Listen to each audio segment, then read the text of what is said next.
Biggest deal that I did was $16 million deal.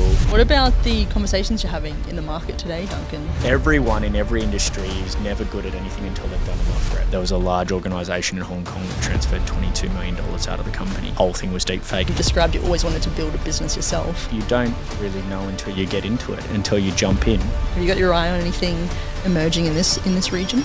We deep faked the CEO in that meeting. What's next for you? What's next for CyberAi? You got to have a lot of fun with the people you work with. I think sometimes everyone's a bit too serious. Duncan Simpson, welcome to the Double Triple Techsales podcast. Thanks for joining us. Thank you for having me. Appreciate it. Been looking forward to this one since I think we started even ideating around the podcast. Have you hosted on the podcast itself? So we've got a bit of shared history working in the cybersecurity industry, but I'd love if you were happy opening up and telling us a little bit about yourself, what your career in cybersecurity has been like, and what's also brought you to founding CyberAi today. Yeah, look, thanks first for having me on the podcast. Most people that know me know that I like to talk, so this is a perfect scenario for me. But I guess how I got into cybersecurity, I think the big misconception from the outside is that there's all this coding and zeros and ones, and what Hollywood decides is what cybersecurity is. As you know, there's that parts of cybersecurity, but there's also just the account management, people management, running traditional sales processes, regardless of what job it's in. So I didn't do anything to do with cybersecurity or IT security or computers at high school. When I went to high school, we didn't even have our own laptop. I went to a public school, so there was a couple of computer rooms, and that was my extent of knowing computers. And then I was playing rugby for Manly, and the sponsor on the jersey was a company called Sophos, which is an English encryption and cybersecurity company. They were the sponsor of the jersey. The managing director of that company in Australia, through a friend of mine, offered me a job as a sales development rep. So as a turn up as 19 and make 50 or 80 or 100 calls a day, and asked me if I wanted to have a job. As I said, didn't know anything about computers, didn't go to university, didn't know what to do, thought why not jump in and do that, or give it a try at least. I think I was a tradie for about 4 months before that. So a very big contrast between leaving school. I did a marketing diploma at TAFE, didn't know what I wanted to do, was a tradie, fell into a job in cybersecurity. Back then it was called computer security. Cyber wasn't the cool part of the industry, or that name didn't even exist back then. But I think like anything in life, you don't really know until you get into it, until you jump in. You think you've got an idea of what something is from the outside. You do a bit of research, but until you get into the industry, you don't really know. So there I was, 19, going into North Sydney, into I guess big corporate office type environment, and not knowing anything about IT security or cybersecurity, or even just sales in a nutshell. Got a lot of training in my role there as a sales development rep, which just means picking up the phone and back then was making 50, 80, 100 calls a day, like I said. And today they're companies are a bit smarter about how to do that. But I think that was a very good landing for my career in sales down the track, in that activity and grit can outbeat how good you are or how smart you are in other aspects of the job. So got a job there, stayed there for many years, and can sort of go into that career and why I stayed there for so long. I think that was something we might touch on in the future. But stayed there for 7.5 years, worked at a couple of other, American cybersecurity vendors, which most of them are.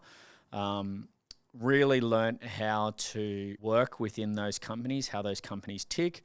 Most of those companies are either private and they're going public, or they're public and they're moving back to private. And there's lots of ways in which those businesses need to record their performance, and everything about those businesses based around that. I would say in a much stronger lens than, say, people realise from the outside, or the average Aussie company. So after spending 14 years working for different cybersecurity vendors, and they were Sophos, then I went to WebSense, which turned into ForcePoint, which was owned by Raytheon, which makes the Tomahawk missile, and a bunch of other scary things for the US Department of Defense. I then moved to Mimecast. I then moved to Symantec. Symantec got acquired by Broadcom. And then after spending 14 years working for American vendors, I finally decided to work for a systems integrator, so an Australian business. And I worked there because the CEO at the time said, you know how to do sales. You've been in sales for 14 years at that point.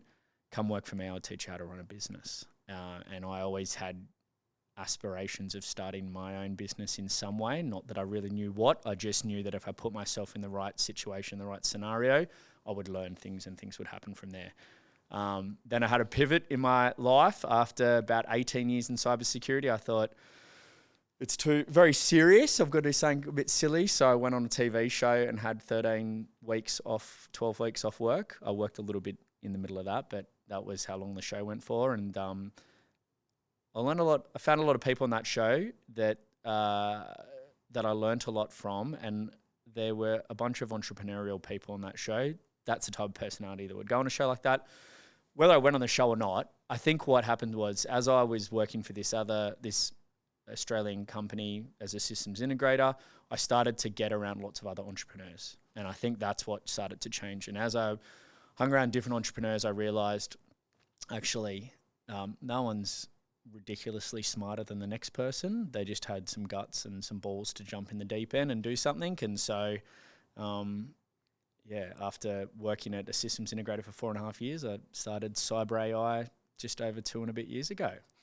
So, CyberAi is a cybersecurity partner or cybersecurity business in Australia that champions AI-powered technology into Australian businesses and businesses throughout Asia Pacific. So what does that mean?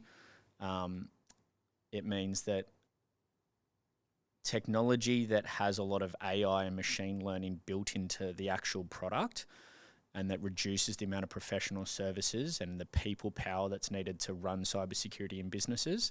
That's the type of technologies we bring to our customers to give them that outcome. Our desired outcome from a customer is to make them more secure while spending less money on the people part of cybersecurity.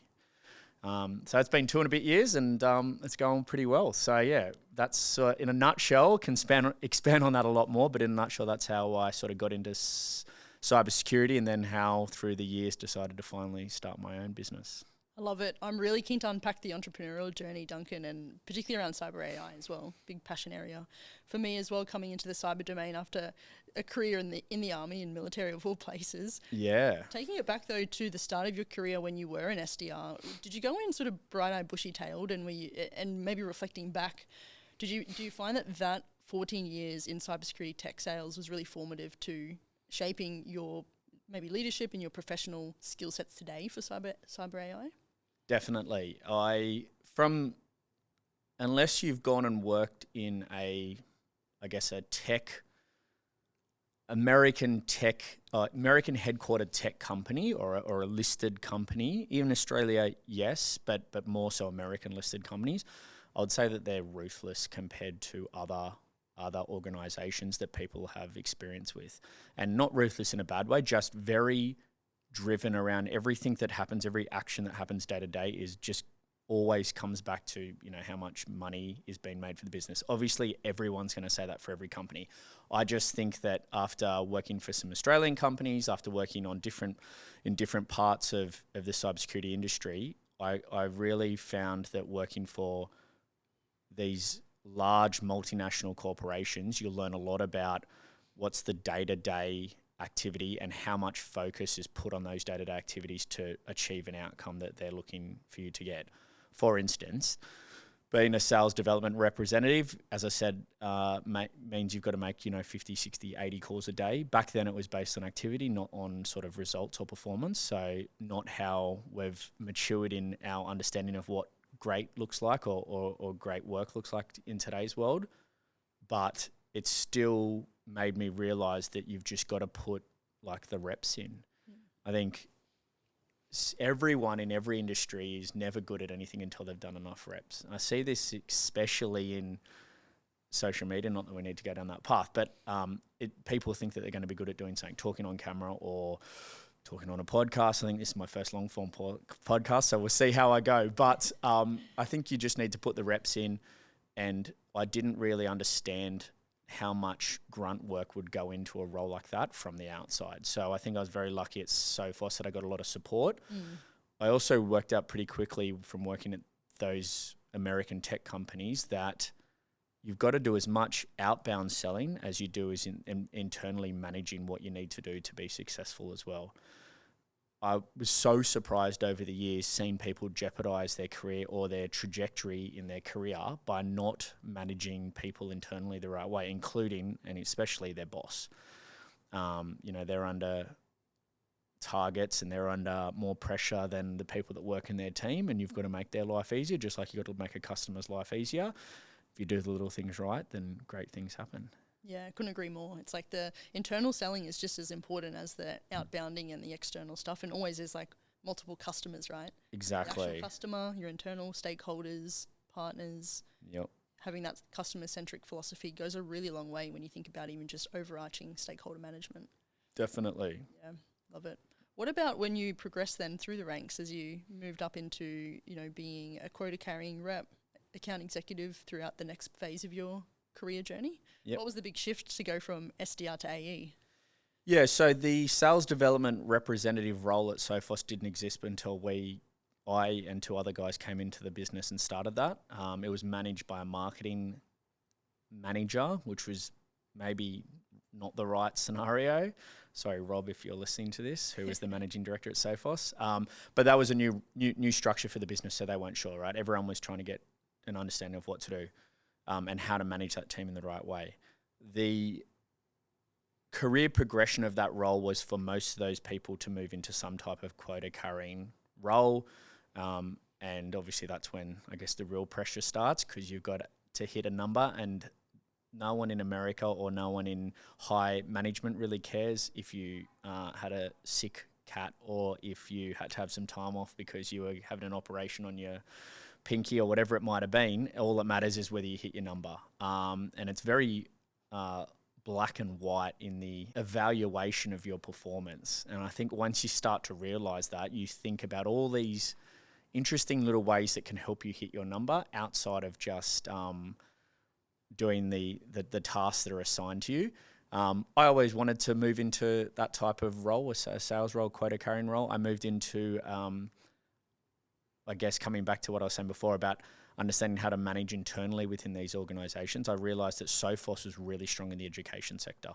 And so I thought, if I start in my SDR role, start providing leads to the education team, then I've probably got a chance of moving into that team. And so I started to focus my outbound sales activities in my SDR role into schools. And then through that, I was able to maneuver my way into a quota carrying role as an account manager and account executive in the education team within Sophos, and worked under one man that had been in that had been running the education sector at Sophos for 4 or 5 years. I learnt a lot from that gentleman around how to really understand who your customer is and how to tailor things to your customer, specifically to their industry. And then by being in that role for a while, I was pretty successful and went to President's Club 5 years in a row at Sophos. Nice. And moved up into looking after universities and just the education sector as a whole, as after that gentleman had left and I'd put the runs on the board and had shown I'd been successful. So my last sort of role in the education team at Sophos was managing the national number for all universities and schools throughout Australia. Some really interesting things that we did there that I learned as we went through that role was creating, you might have a product from America or the UK that is made for global consumption, some type of cybersecurity tool or solution. How do you then market that and sell it into a very specific industry or vertical? You've got to come up with things that are really relevant to them. So we went back to headquarters in Sophos and asked if I could license schools and universities in a particular way, similar to how they were licensed from Microsoft, because all of them had Microsoft licenses. So through a lot of going back and forth with global management at Sophos, they agreed that we could provide these licenses and the structure of this go-to-market in a very specific way to the Australian education sector. And then because of that, we had, at the time, I think 37 of the 42 universities or tertiary education institutions in Australia as customers, which means Sophos was on every endpoint in every one of those universities. So market dominance was crazy. Was Sophos a great technology? Yeah, it was pretty good. Was it the best? No, probably not. Putting my hand on my heart, but it was. But it really looked after its customer in that patch, and it did all these little things that were really important to that customer outside of just how good the technology was. So I had some great managers there that I learned a lot from, and some really good people, not just immediate managers, but my country manager or VP for APAC, I think he became. They were nearly father figures in some ways. They were way past what you would deem as a great boss, and they were at that next level of closeness and care that I think most companies would strive to get to, but find that very hard to get to.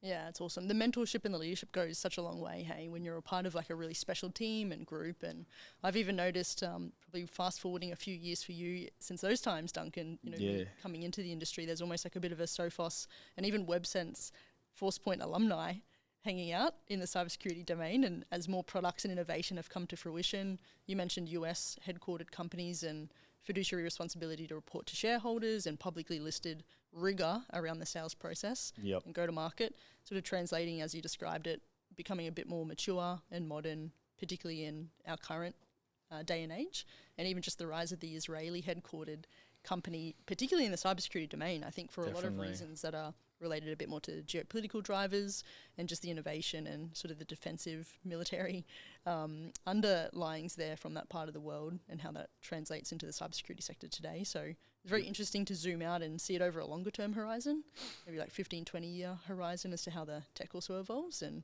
even what we see in the market today with AI, there's a lot of speak about the fact that a product could only be marginally differentiated for a customer, but even just the way they interact with the go-to-market team and the people really can add the big dial mover into the customer's decision to choose, what solution it is. So I think it's hyper competitive today, and it just always rings true for me when you talk about having great people and great leaders and great mentors, even in those early days, which were formative for your career, and I'm sure even now in the wider industry and market.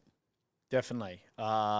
I think there was points in my career where I thought I don't need a mentor. I was so headstrong, and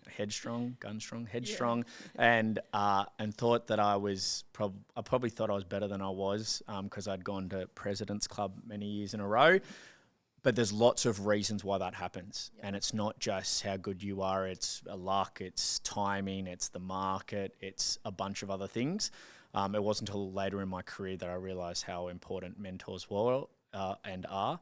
And the VP of Sophos is now my business advisor. Yeah, nice. And so, still in the family.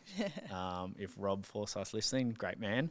And he's looked after a lot of people in the cybersecurity industry. Like you were saying just before, there was a big alumni of Sophos, ex-Sophoses in the industry, and that's because so many people had a long tenure. I was there 7.5 years, and it was my first cybersecurity job. There were many people that I worked with that went over 10 years, and that is really unheard of. And that was always is because of management and from what's like the culture that's set up above. And also, I don't think the market was the same as it is today. Like you said, it's so hyper competitive now. Why? Because there's so much money in it, right? People don't make lots of different solutions and businesses in a market that's not going the right way. Our entire world and everything that we do every day is aligned with computing power in some way, and then that's aligned to AI in pretty much everything we do now. And so, the market is extremely hot for anything that's AI related. So much so that even there's a bit of like smoke and mirrors about what really is AI and what's really used in which solutions versus what's marketing material. But at the same time, great industry to be in, super exciting. It keeps evolving, it keeps changing. You think or understand how like a technology works, and then a couple of months later it's something new again, which I think is why a lot of people are interested in getting into the market, and it's why I've stayed in it for so long. It doesn't feel boring because every 3 to 6 months I feel like I've got to learn something new again. there's always something new coming out. Yeah. Keep the finger on the pulse for sure. Exactly. Yeah. I'm keen to actually talk about CyberAi. Just before we do though, you made ultimately a jump from, as we described, vendor land throughout that career journey, then into an Aussie systems integrator. Yep. Really to sharpen the saw around general management, build a business, and that's ultimately led you exposure to the entrepreneurial community and then into being a founder yourself. Yep. Was there a strategic reason that you went, into the systems integrator, maybe from a customer perspective or a professional? Was it just like it ultimately led you there? I don't know, you described you always wanted to build a business yourself. Was there anything from that experience that gave you a different perspective or maybe sharpened the saw at all? Definitely. When you work for tech vendors, you get really good at telling their story over and over again. You get a lot of training on not only sales skills, negotiation skills, phone calling skills even, and then you get a lot of training on like how to articulate the message of that product and what are the outcomes you're going to achieve from that product. Most great sales reps don't end up talking like that because that's a very, I think, American-centric way of training a sales team, and it doesn't translate in Australia. And, it's always about the outcome, like what's actually going to happen for that customer in their words, in their environment, for their business.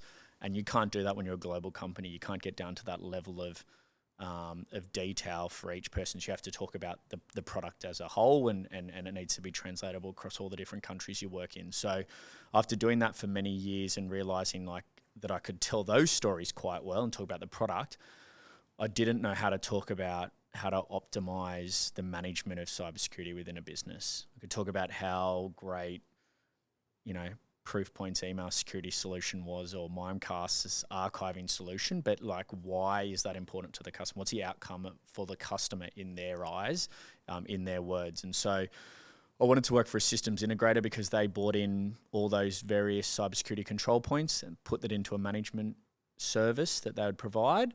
And a lot of the discussion to the customer, especially in our bigger organizations that we looked after that were some of them as big as 55,000 users, that was more around a risk discussion and less around how fast, the speeds and feeds of a product. So although I was good at talking about products and speeds and feeds and towing the line of what the sales training of a global cybersecurity company wants you to do, I wasn't good at talking about lowering risk to a business and why this is important to, and how to translate technical jargon into a business outcome.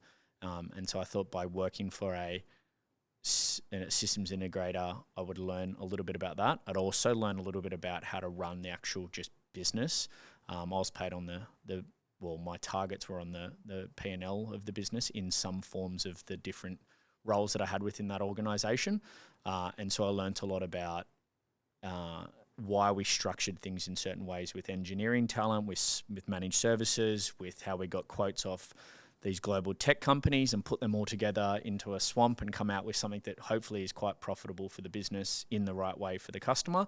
So there was the business side, and there was also like learning how to talk to the customer in their language. And I think those two components were the pieces that I'd learn a lot more from by working for a systems integrator.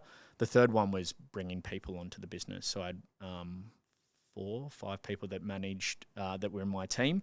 And so going through that interview processes and deciding how to remunerate them in the right way, how to keep them positive about the job, those were things that I got to decide with my CEO. They weren't a structured system that you would have in a tech sales company. Tech sales company, you get so much structure, it's not funny, right? Nearly too much. And you're so governed by what these tech companies want you to do in very specific ways. And I'd had a lot of experience in that. And I think you've got to play a particular way when you're working for those companies. And so that's what I wanted to learn by going and working for someone that had the opposite of that. I was the 4th employee of that company. So systems, processes, just like all of those things you take for granted when you work for a tech sales company, they weren't there at the start. But that was fun. Chalk and cheese. Yeah, completely. Different operating environment. Yes. Very cool. What about just from like for the audience at Double Triple in particular, any examples of like deals that you've been a part of that maybe there's been like an interesting insight or anything that people can take away from your personal experience, whether it was in the vendor side or the systems integrator, about, crafting cybersecurity solutions and just the art of getting a deal done? Yeah.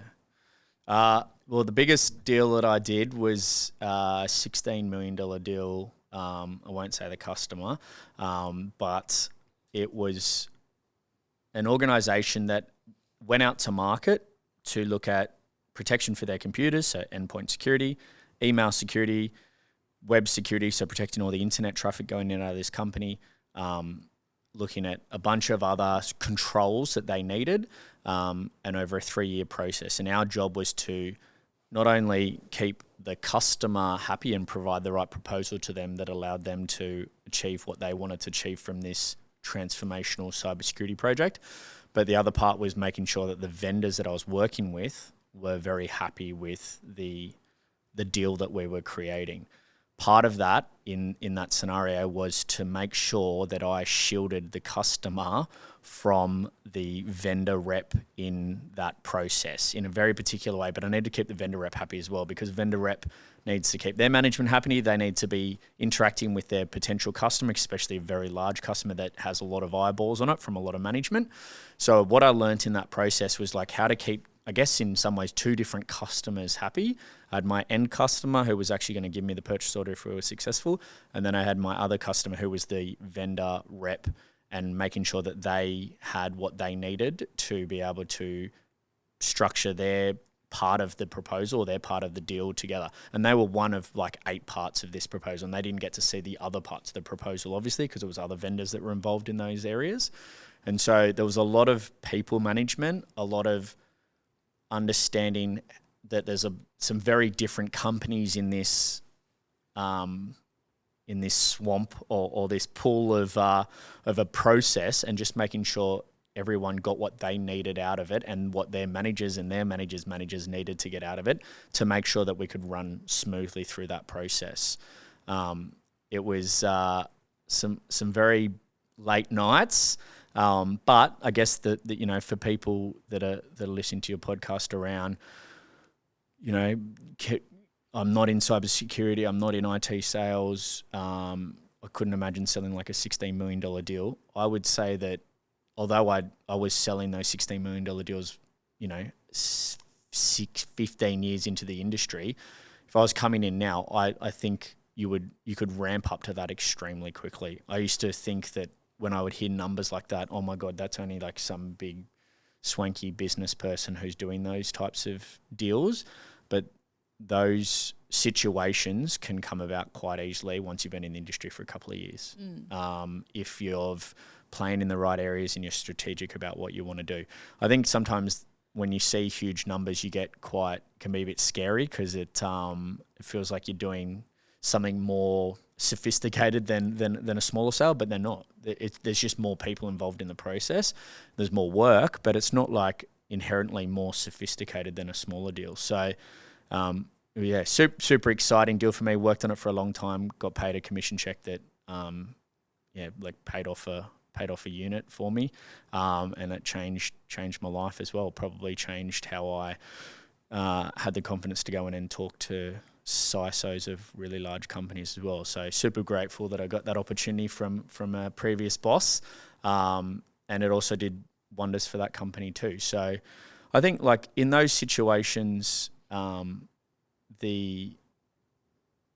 those deals don't come around all the time, but at the same time, there's lots of big transformational projects that companies are doing within Australia, and they need a lot of help doing that. And if you're the right person at the right time, and amazing fun things can happen. Yeah, that's very cool. Thanks for sharing the insight too, Duncan. That's all right. Congrats on a great transformative deal. Yeah. Today. Yeah. No, it was a lot of fun, but it was also for a great organisation that does a lot of stuff around securing people that aren't in the best place in their life. So there's I guess a number of different sides to that, and that's a great thing about the industry as a whole. If you're in cybersecurity, you are providing a service that either allows a business or a government agency or an education institution to either move faster or do something better, or you're helping them secure something normally from people outside of Australia trying to do something wrong by them, right? Or you're helping their executives not fall into trouble from a compliance perspective, or somebody accidentally losing some information and someone getting into trouble. So what we're providing is a very good thing for every company, and I think you can like put your head on the pillow at night and think, oh, I've done something good here. I haven't sold a secondhand car that might have a radiator issue, and like that's the new person that just bought that's their problem. I think you can put your head on the pillow and realize that you're providing something that's really needed in today's world and is doing good for everyone. Yeah, I couldn't agree more. It's like highly impactful, right? And there's real tangible impact to people's lives and careers, personal outlets that really matter in cybersecurity, yet alone like the overlay with like the digital world and physical kinetic sort of actions on the ground, and maybe just a bit more military thinking there. But you know, the impact is real to people's lives, and it's a great thing to be providing solutions and help and support around, because it's very, very meaningful. It's sort of at the end of the journey. Yeah, it's 10 years ago, cybersecurity was all about how to protect businesses, and everyone thought of banks getting hacked, and they thought about governments being attacked by rogue nations around the world, and just where connectivity of society has gone to today, and how every person is using AI in some way. It's become a individual person's issue to deal with. I would say every week on my social media accounts, I would get between 20 and 50 people that would DM me about an issue that they've got to do with a social media account being taken over or hacked, clicked on a link that they shouldn't have clicked on because they don't really understand what to look for to make sure an email isn't a bogus one. They've had some type of virus or malware on their home device, and like those types of conversations just weren't happening years and years ago. Cybersecurity is very business orientated, and it's totally changed now. People really care and want to know, how do I stay secure, not only in my business, but also in my personal life? Yeah, 100%. It's so relevant to just all types of people. Yeah. Outside of just businesses alone. So definitely. Switching tact a little bit, Duncan. Yeah. Tell us about then the entrepreneurial flair. Sounds like you came into an environment where you saw other entrepreneurs, TV show. Tell us a little bit about that as you bridged now into actually pulling the parachute and becoming a founder yourself. It's a very exciting part of your life now over the last couple of years. Yeah, a few more grey hairs, that's for sure. But cybersecurity can be pretty serious in terms of the pressure. You get paid very well. People can be in the industry for a couple of years in and get paid more than, literally, can get paid more than a brain surgeon, and they've been in the industry for 4 or 5 years, which is sounds ridiculous, but that's very lucrative. Yeah, and when you contextualize it like that, that's when people really get it sometimes, because you can say lucrative and say things like that. But when you say, I've worked with some people that have earned a lot more money than me, that didn't go to university, that don't manage anyone, that just look after a couple of customers, and they are rolling in it, right? But that's comes with that is high performance and pressure and all of those things, and that comes with any role where you earn good money. But with all of that pressure, after many years in the industry, I just thought I'd take a bit of a break. And so went on, I was recently single. My sister's friend worked for Channel 9, and she asked me if I want to go on Married at First Sight. Remember speaking to my mum and dad about it. My dad worked for the Federal Police, and my mum was a school teacher. And so they were both like, absolutely not. Do not go on this, I won't say terrible show, because I do a lot of work with Channel 9. They were very apprehensive about me going on it. I didn't care. My personality is like, I'll just go and do it anyway. So jumped in, did it. A couple of weeks later, I was like standing in front of 25 of my friends in Byron Bay getting married to a stranger, which was absolutely surreal. I've actually never really talked about, I didn't do any podcasts about my time on the show really. When I got off the show, and you get inundated with it. Lots of reasons why I didn't do that, but it was a super bizarre experience from the world of cybersecurity that had been my life for a long time to then have this time off. Thankful that my boss gave me the leeway to go and do it. I would have done it anyway. But in that show, I've just transformed from like the pressure of like, big enterprise selling to the pressure of a TV show. I would probably actually say there's more pressure on the TV show. It's just in a different form. They need to get their pound of flesh. They need to get what makes good TV, and that is great storylines around the individuals on the show, and they will socially engineer the situation to make sure that they get that. And people don't realize that beforehand. I think actually coming from cybersecurity, it really helped me. I've actually done a presentation to a couple of different conferences about the differences between social engineering in a cybersecurity sense, which is where somebody is calling you up or sending you an email or doing a number of steps to coerce you into acting outside the norm of what you'd normally do.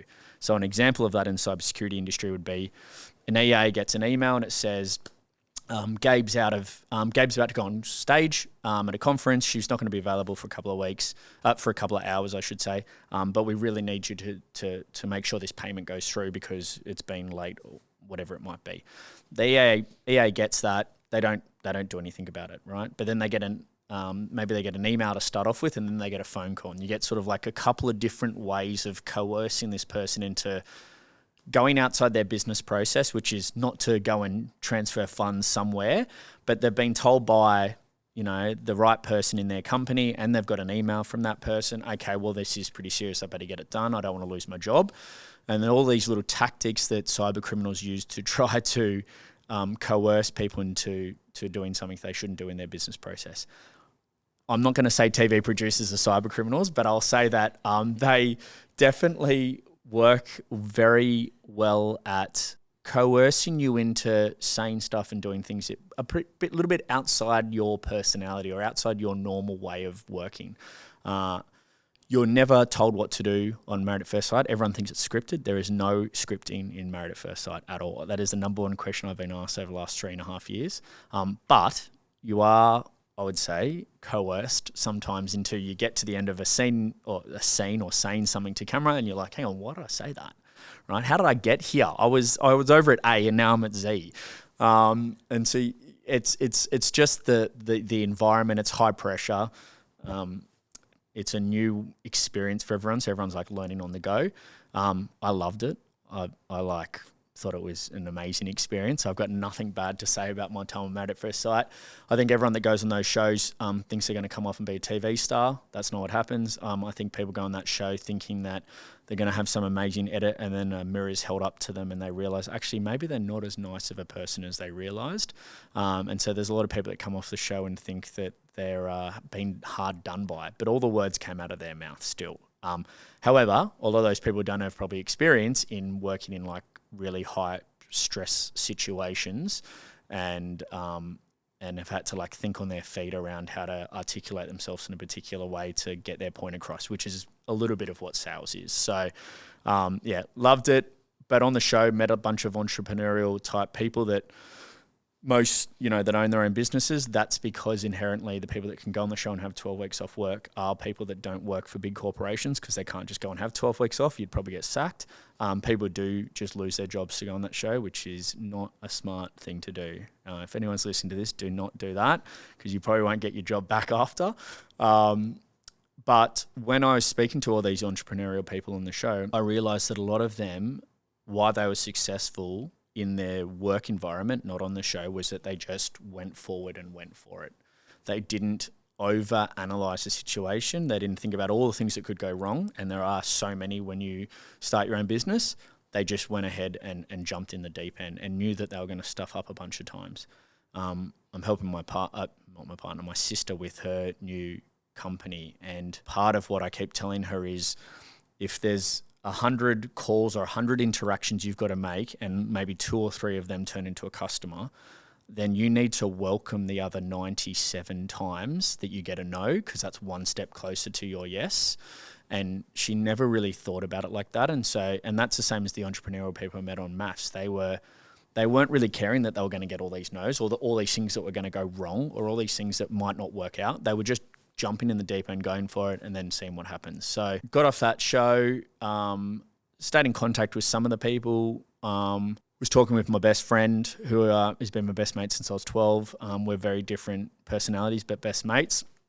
And so we just decided we'd both jump in the deep end and start our own business together. He'd been promised the world from his boss about some things that he probably should have got from a remuneration package, and it didn't sort of go those ways, and maybe not as valued. And from my perspective, I just always wanted to start my own business, and thought there was better ways of, I guess, running a company within the cybersecurity industry. So, yeah, 2 years, 3 months ago, started CyberAi. We got the domain cyberai.com.au about 2.5, 3 years ago. I knew that domain was going to be a good domain down the track. I just could see where the industry was going with AI. It's our ethos as a business anyway, which is to provide cybersecurity solutions that are AI powered. They're all AI powered now, so like that's a throwaway line in today's world. But there are lots of technologies and outcomes that customers can get in Australia where they don't have to spend as much money on professional services. And that goes against the people that I compete against, other cybersecurity partners. They want to provide, they're a services-based business. They want to provide you lots of people to manage the technology that they give you. They want to wrap managed services around it. They want to give you big implementation services. They want to charge you for health checks. They want to charge you for ongoing configuration. Like, I think that is not the way that the market should go. I think there's better, cheaper, faster ways of providing great cybersecurity outcomes and lowering the risk to a business by using some of the latest AI tech out of America, and there's some out of Israel as well. And those technologies, I think, have really changed the way that Australian businesses can adopt these technologies to lower their risk. So, it's going from strength to strength, and just hired an employee in our business who started about a month ago. So now we're on that journey of, I guess, the people management side. After you do the first 2 years of grafting and making sure you're profitable enough to bring people in and running all those types of financial spreadsheets, you get to the point of like, now it's time to really start expanding further. Founder-led sales into now hitting the growth milestone where you can start to really scale, Duncan. Yeah. It's exciting. It is. I'll still I love outbound and net new sales. I love meeting new people. I'm a massive extrovert. I get energy from being around people. So I'll continue to be that founder-led salesperson of the business along with my business partner. And then some people have bought into the organisation are looking after our existing customers, looking after them with us. But yeah, all of those pieces of the puzzle are all coming about now. I guess the other part is that we work a lot with services-based businesses. So I know I just gave a big spiel about what we do and what our ethos is as a company. We still work with absolute experts in all the different fields within cybersecurity. It's just that they're all services-based businesses that work with CyberAi and under our banner to our customers, but we don't bring them in as employees because they're absolute experts in their field. So they do that all day, every day, and we bring them in as needed for our customers. Yeah, I love it. It's like a true partnership ethos too, right? Like the ecosystem is never true in that sort of model, supporting the customer. Definitely. The Australian cybersecurity, like just the industry in Australia, is not big enough as in that customers aren't getting serviced well enough from either the technology that they're buying or the service that they're getting from organisations within Australia. That's because of a shortage of skills. So we knew that, and that's why we built our business around a CyberAi services network, which allows our customers to get access to any cybersecurity outcome or service that they need from somebody who's an absolute expert in that field. And the only way to do that, I believe, is not by having them within the business, because otherwise they'll have to be a generalist and look after many different hats.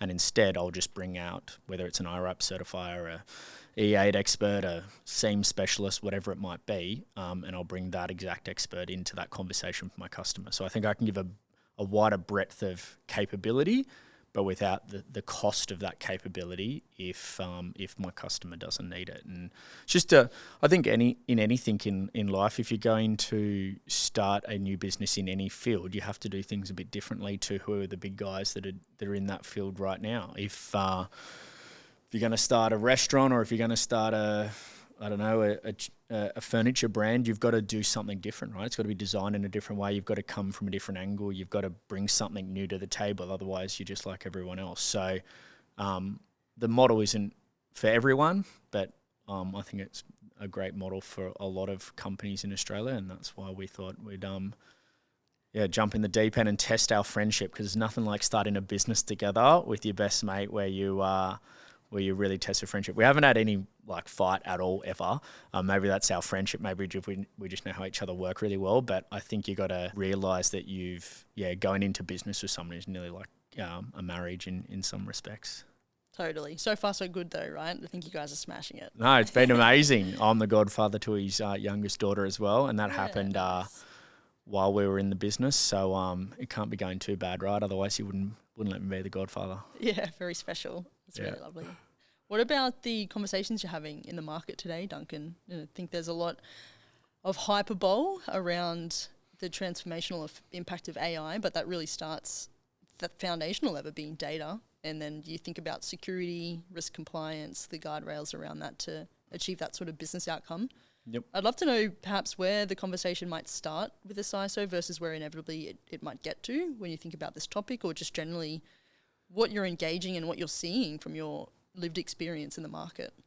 Yeah, there's a couple of different ways to answer this. The first one from the hot topic from a technical or not a product perspective, but I guess a perspective of like, I've got a driver that's come from the executives. It's obviously the use of AI. What does that even mean to most companies? It means that someone on the executive board, or board of directors, or even the CEO or even the CIO have either mandated or have strong views that the business should be at least exploring the use of AI further. Or other companies we work with are so far down the AI path that it is completely integrated inside their business in so many different workflows.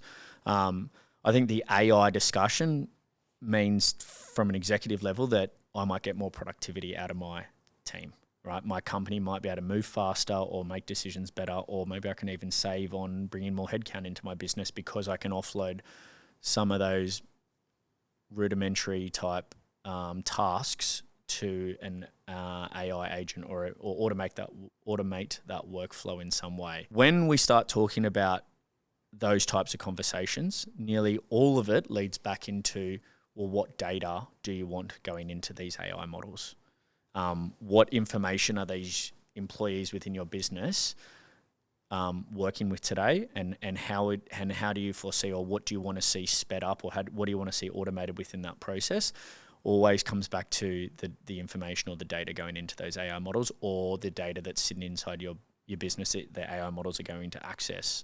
So when we start talking through data and what data the AI models are accessing, what goes into it, it then turns into, well, how do we secure that information? How do we decide what information goes into these AI models? Are these AI models public? Are they private? And then it turns into, have we classified the data? Because if we haven't classified our own information, our own data, we can't control the data going into the AI models. So what we can't do is say, everyone in the company start using this AI model. We don't know what information's going into it, what's going out of it, but just go ahead and use it. You'll have a pretty big data leakage problem or data security problem very quickly on your hands. So that's from a technical outcome or a technical ask around the AI usage, and it turns into, I think, data security, data classification. One of the biggest areas that we see with data classifications projects is that it's been too hard to do for a long time.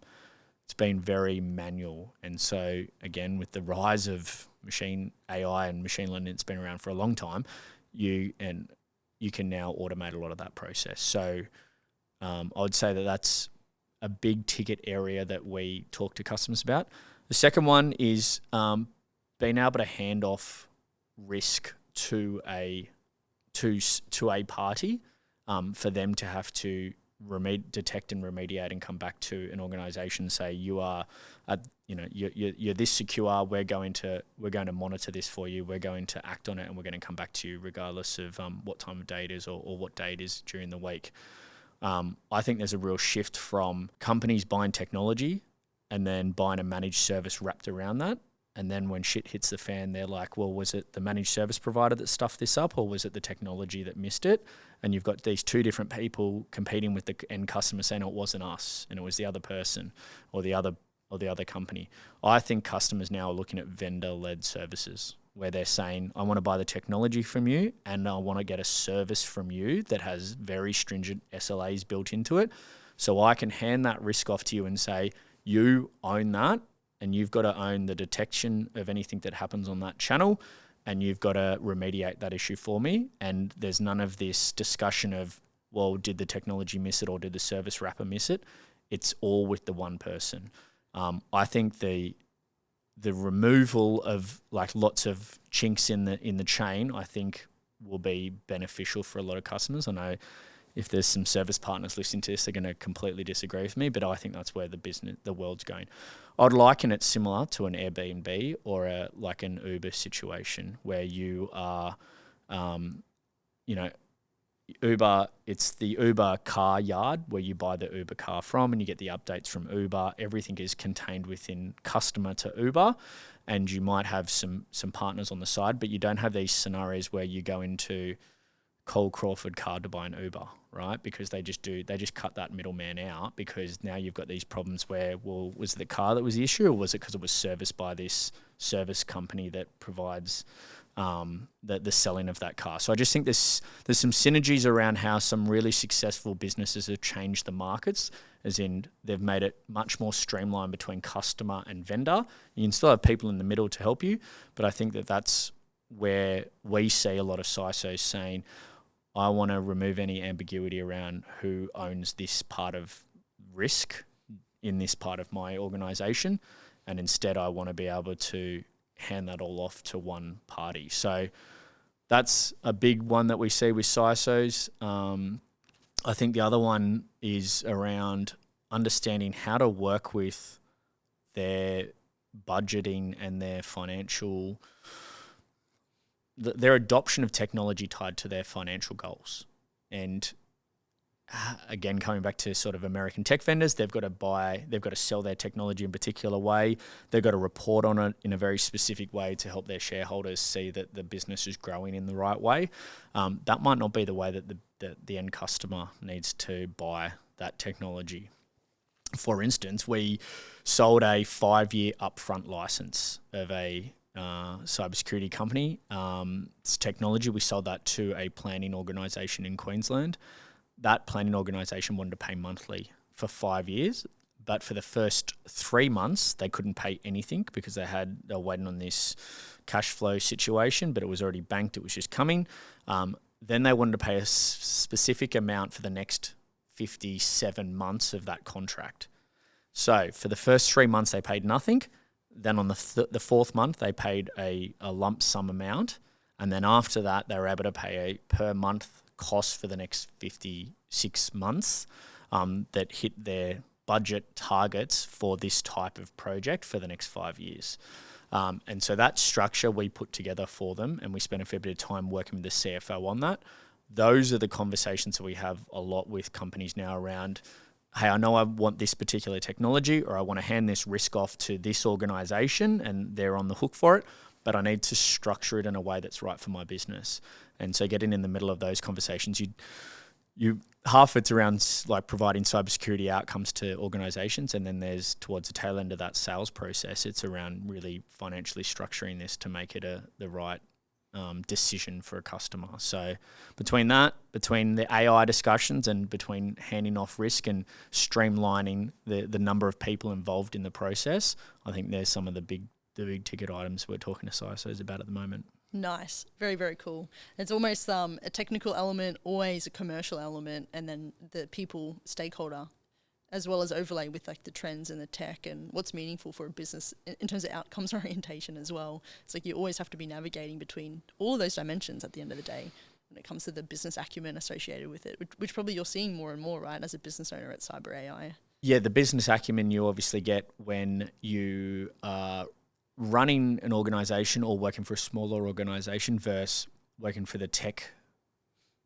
global tech companies where it's very structured and you sort of get a small part of the overall operation. So look, both sides are good as well. I had many great years and a lot of fun just worrying about how to hit this number that was my target that was given to me in these American tech companies, or these, I should say global tech companies, stop saying American, they're nearly all American headquartered. But yeah, global tech companies, that's also fun as well, because you work really hard during the day. You know exactly what you need to do, and other aspects of the commercial and the people part of it aren't really part of that process. You've really just got to nail this one target that you've been given. That allows you to switch off easier at night, and then when you start running your own business, you start thinking about all these other things that are involved in the process, and cash flow and risk around businesses paying on time, and businesses going out of business as well. That's also another one. But yeah, I guess just the differences between those two types of roles is very evident once you move over to the other side. But I'm super grateful that I got to spend a lot of years on the global vendor side to really learn how to do sales well. I got a lot of training over different years from different companies that they'd bring into our organisation to teach us, and some work for you as a personality, others don't. And it's just about trying to understand, well, which are the ones that are aligned to like my personality and the way I like to interact with my customers, picking those bits out and then using them as you either start your own business or go off into the next company. Yeah, very, very, very prominent too. Like, I think you got to find the thing that works for you and apply it. Yeah. Always. Your experience at CyberAi today too, you're probably getting a pretty unique perspective, not only in the market, working with customers, but also potentially emerging tech vendors coming out of VC or innovation ecosystems or out of different parts of the world. Have you got your eye on anything in terms of even profile of tech company, or what you think might be emerging in this region? Yeah, definitely. There's a couple of things coming back to, I guess, the ethos of the business. It's got to be tech companies that are coming into the market that are addressing an old problem in a new way. So I was talking before about data classification. I used to provide data security solutions and classification solutions at some of the companies I worked at previously, and they were the leaders. I would say Forcepoint and Symantec were the data loss prevention leaders 10 years ago within the market. There are companies, and one of the ones I really like is called CyberAi. And they're doing automatic data classification and really changing the way that people think about how to classify information within their business, how to do that in a really easy manner. When I bring that to organizations, they sit there and think that what we're saying is not what's going to actually happen. They don't believe it will work the way that it works. But that's just the innovation of where AI and machine learning, although that's been around for a long time, where machine learning's really got to over the last couple of years. So love that. That new approach to an old problem is what we're always trying to look at, me and my business partner. Some of the other things we always look at is how many people are going to put in Australia. Australian customers care about people in Australia, and so they should.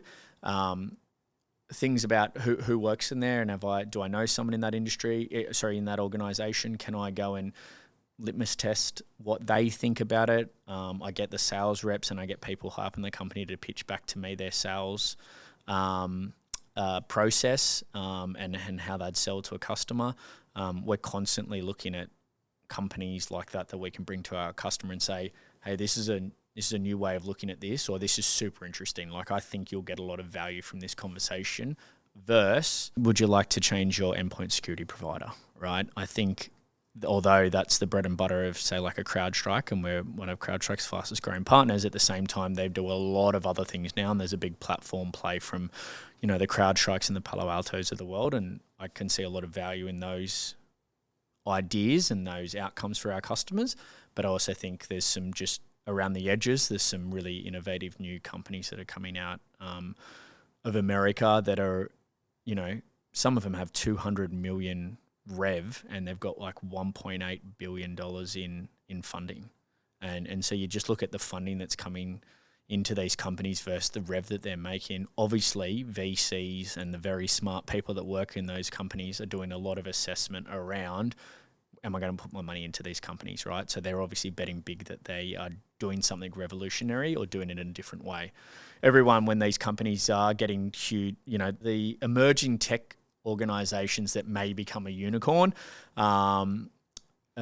obviously get their, tests and evaluations done against some of those other leading companies like a Wiz, who really, went gangbusters and was acquired by Google. And so it's interesting just seeing how much money has been poured into the cybersecurity and AI market. And I think those, AI and cybersecurity, they're not the same thing. And I keep talking about them interchangeably, but I'm talking about just, I guess, the crossover of where if you want to use AI, you need to have some security wrapped around that. And so that's why I think those conversations come together really quickly and really nicely. Some really interesting ones outside of the ones that interesting companies outside of the organizations I just spoke about. Deep fake organizations. We've provided that to our customers for the last year already. People think it's brand new, but we sold our first deep fake technology into an Australian customer about a year and a half ago. We're only 6 months into the business with CyberAi. That organization was created because people were having Zoom or Teams meetings with their bosses, and they were talking to their boss, looking at their boss was asking them to do something, and the whole thing was fake. So deep fake is so good now that you can deep fake the face, the voice, the mannerisms, the way you structure sentences, and people are fooled by thinking that they're talking to their boss, getting instructions on something to do, and then that not happening. Obviously, a really big one that in that particular cybersecurity incident or I guess cybersecurity risk, there was a large organization in Hong Kong that transferred $22 million out of the company, and the whole thing was deep fake. It was multiple deep fakes. So this person was sitting there on a Zoom looking at 2 or 3 different people, and all 3 people on that call were deep faked. Really hard for the average human to pick up. We provided that to a couple of different companies in Australia. We presented that to one of the big 4 banks in Australia. We deep faked the CEO in that meeting. So he was talking to everyone in that meeting, and he wasn't actually in the meeting, and he was never invited to the meeting. We did that as a way to, I guess, just show everyone in the room how quickly it was, how easy it was to do, and how easy it is to be tricked by a deep fake. I found that super interesting. I think whenever I talk to people about those types of deep fake stories, people are astounded at how good that technology is. Even last night on my social media account, I was sharing how if you do a peace sign in photos these days, the quality of the camera can pick up your fingerprint from your fingers showing on the camera, and then from there they can use that to get around the sensors of to unlock your phone or your computer or payment processes. So it's pretty scary where it's going. I try to not do too many scary negative stories like that, but also everyone's super interested in them because they don't know where the world's going to go with how good AI is going to get, how good computing technology is going to get. And that's coming back to, these emerging companies are coming out of America, but also how evident it is that cybersecurity and just the proliferant use of AI is making it a very personal thing to be interested in versus a company issue that it used to be, say, 10 years ago. Yeah, there's definitely a heightened awareness level, isn't there, to just the everyday consumer, potentially about the spread of information and how accessible it is. You can find things out pretty easily, or social media era, you can access information quickly, and everyone's hyper connected. So even just to the everyday person, the consumer, people outside of tech or outside of security as well, there's a heightened awareness around it. Definitely. And I agree, it's really interesting that the realm of deepfakes, talking about companies and potentially the same one, we helped a member in Double Triple go to a deepfake startup. Okay. We funded OpenAI, NVIDIA, Andreessen Horowitz coming into this region, and they're very much solving the problem around that human risk element and the deepfakes and the social engineering that comes with digital technologies. I would have been very interested to be a fly on the wall when you deepfaked Matt Coman, potentially at CBA. It wasn't CBA, actually. It was one of the other big 4s. I've actually got the video still, which is, maybe I should delete that. Yeah. It's in a very secure part of our environment. How did they go with it and when you showed up on the call? It was, it got the shock that we were hoping for. A lot of deep fake type technologies are tied to training, cybersecurity training solutions. And those are often tied to email security decisions, which is, I understand why, because previously an email would come into an organization, you might be tricked by that email, which was, I guess, a very traditional way of social engineering. And so then you would then get training based on your behavior of looking at emails. And so that's why typically training platforms like KnowBe4 and FishMe or whatever it might be, this adaptive security was the one I was talking about previously, or even like Wombat, which was what Proofpoint bought, they were all tied back into the email channel. That's changing now because there's so many other ways in which everyone does business. I do so much business on WhatsApp with not anything that needs like I guess a security clearance, but in terms of like follow up and just interacting with customers and or partners, so much of it happens on a channel that's outside of email. Email's still extremely important, but I just think deep fake type security companies, as well as like training companies, like how to help people look out for things in the wrong way, will become very broad as we use more and more ways of communicating with each other. So it'll move away from this sort of email, this old school email security wrapper that it used to be. Yeah, absolutely. I actually love your framing when you're looking at these emerging technologies or innovations, Duncan, when you mention, do they solve an old problem in a new way? Yeah. I think that's a really great way to think about it, because it's a real problem, but it could be a novel or an innovative way to solving that. It's a really good framework to use. Yeah, because if it's a brand new problem, you've got to then assess, is the problem going to be around soon? Or is it a problem?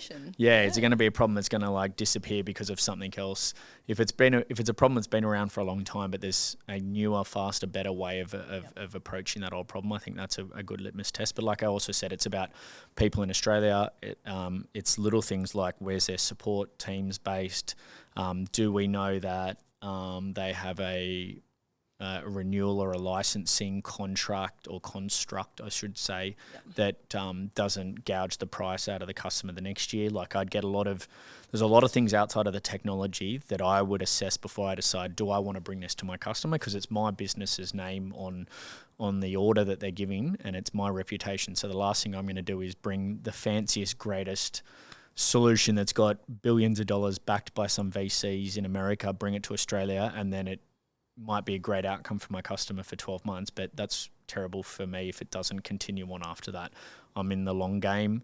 I hope the business is around for a long time. I don't have an idea of trying to hit a number for 1 year and then moving on. And I guess the different ways in which you run your business versus how you might as some sales reps, where they look at an individual 12-month process because their business is geared that way, because their managers are gearing that way, then I think you just sort of, you've got to assess things differently, right? It's the contrast between those two situations, I think a lot of the market needs to get a bit better at. You often hear sales reps at vendors saying, oh, my partner doesn't understand me, like how hard I'm driven to do something in a particular way, or giving them the right information to manage up. And on the other side of it, partners complain that, vendor reps might need to hit a particular number, but they're not thinking about the partner and the partner business model and their relationship with the customer. And so not one's right or wrong. It's just they're just different businesses run in different ways. And so you've got to be smart about how to mirror or marry that up in the middle so that everyone's relatively happy and the customer gets a great outcome. Can't ever go wrong with putting yourself in the other person's shoes and just understanding a different perspective too when you think about the whole. So exactly. Yeah. Awesome, Duncan. And to wrap up, what's next for you? What's next for CyberAi? Good question. We every 4 weeks we have a session on a Friday morning, myself and my business partner, where we talk about big ideas, things that we want to investigate in the future. I think there's some different ways of approaching the market that I don't want to talk about too much. I don't want someone taking my great idea. But obviously after 21 years in the industry, I think there's things that are outside of the technology, mainly around like how to go to market in Australia, how to have the right channel, how to work with the AWSs and the marketplaces of the world, and distributors. And I think there's some ways in which we can do that a little bit better. But outside of like sort of big picture, we are growing really rapidly. We've got some hopes and dreams of being in Australian Financial Review Fast 50 or whatever the name is for those lists. We're working pretty hard towards some of those types of, they're like little recognition parts along the way. But I guess real success would just be, continually growing our customer base because they're super happy with the outcome we're providing, and more importantly, not losing customers, so that we've got, some really happy organisations in Australia that see a lot of value from what we're providing, and having a lot of fun while doing it. I think, working with your best mate and the lady that's just joined our business, you got to have a lot of fun with the people you work with. I think sometimes everyone's a bit too serious. Like, it can be a serious technology and the outcome's serious, and we're talking about fines and compliance and making sure that I work with a health organisation that does clinical trials for cancer patients in South Australia. Like, if that data got out, that would be, that would be, really detrimental and be really, really bad for that organisation, but more importantly for the people's data that were signed up to these experimental type trials, right? And so some of it's really serious, but you can still have lots of fun around the edges. So I think as long as we're having lots of fun, then doing business will be good, and that inherently will mean like the business is running well, and that'd be a great outcome. So just continue keep doing what we're doing for the last 2 years. So good. Been a pleasure seeing it come to life, Duncan, working with you in the market, and really appreciate you jumping on the Double Triple podcast as well. So thanks for joining me today. No, really appreciate the opportunity. I think what you're doing with the market's amazing, and I think there's a lot of people that will have a lot of fun and change their lives by getting into this industry if they just knew a little bit more about it and knew that it's not the zeros and ones of what Hollywood shows it as, and there's a lot of people management and people personality side of the market. So I think what you two are doing is really good, and happy to come on today. So thank you. So good, and go Team Cyber. Yes, that's right. Team Cyber. Awesome. Thanks so much, Duncan. Cheers. Thank you.